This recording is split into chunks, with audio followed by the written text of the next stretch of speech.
Hello, my name is David Bob. I'm from the News First Nation, known as Nanalis, on Vancouver Island. I'd like you to come join with me to learn a little bit of Intertribal Health Authority and its member nations. In 1996, when the Medical Services Branch closed the Vancouver Island Zone Office in Victoria, a gap was left in First Nations communities for support services. This closure provided an opportunity for a group of chiefs, along with Ray Harris, then the chairman of the Mid-Island Tribal Council, and Jackie Majors, to explore the possibilities of setting up a First Nations health organization to fill the gap. They lobbied for and received funding from the Medical Services Branch to support a working group and staff to examine the transfer of non-insured health benefits. Ray and Jackie had a dream. They turned it into a reality. It was a wonderful experience for me. I did the lobby with the tribes, and that was just such a wonderful experience to meet with all the chiefs and councils, and up and down the island and some on the mainland. We ended up with 29 tribes signing up. We know the needs and the wants of our people, and it's we take responsibility for our people. If we don't take over running our own services for our own people, the federal system has already announced that it would contract to somebody else, and the province is waiting to take over. So my advice is for the tribes to take as much as they can. Got to continue the fight. I really believed that we had to work collectively, especially on the island.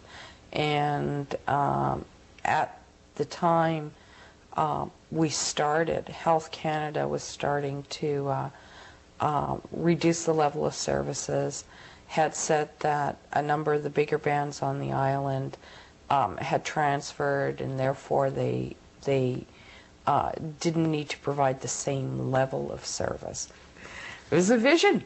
That's all I can say. It was just a picture of joining people together.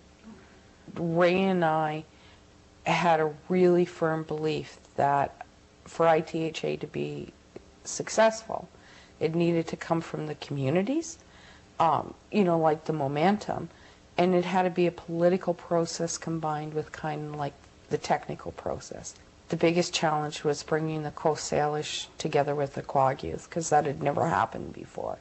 There had never been an intercultural based organization, and the learning of the protocols and the building of relationships. In 1998, the Intertribal Health Authority was incorporated as a society to establish a health service authority for interested Vancouver Island member bands, provide planning and policy recommendations for health authority and member bands, review needs and advise member bands about health services, guide, research, and negotiate with federal and provincial governments with respect to health authority. Since that time, Intertribal Health Authority has grown into a dynamic organization dedicated to building healthy First Nation communities.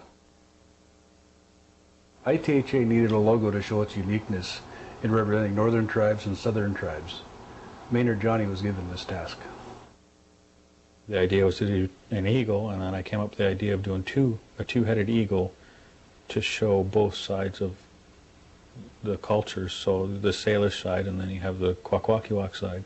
That was the whole idea of doing this design, is to unite the two designs together, the two cultures, and show that, because that's what the Intertribal Health likes to do.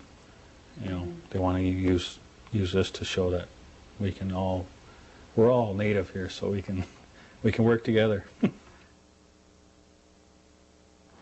ITHA has a board of directors of 8, 4 from the north, 4 from the south.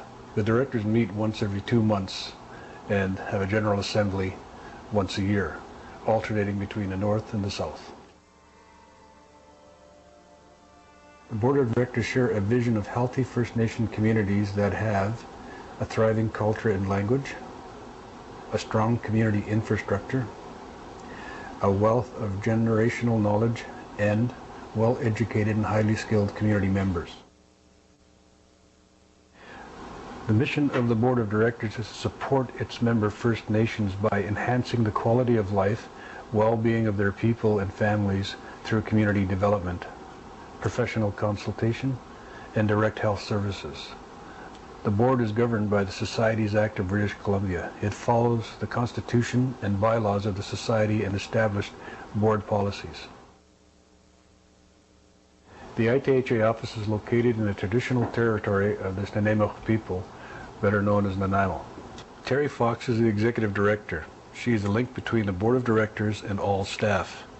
Terry oversees a team of 5 managers and also oversees the operations of ITHA. I run the place. And I do that with a supportive board and with the help of a good team of managers. Okay. So it's like I'm the captain of the baseball team, you know.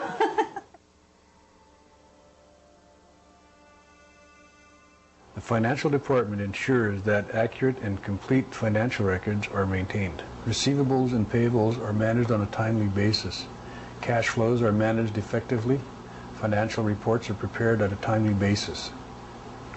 It ensures that the organization operates in accordance with legislation, policy, procedures as it relates to finance, and prepares annual budgets.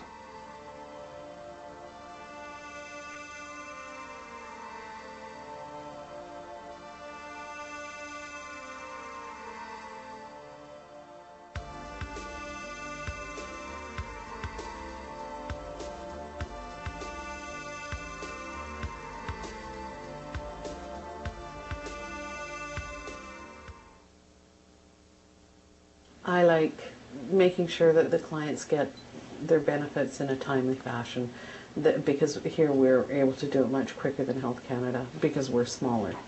I like the interaction that I have with the clients and the providers.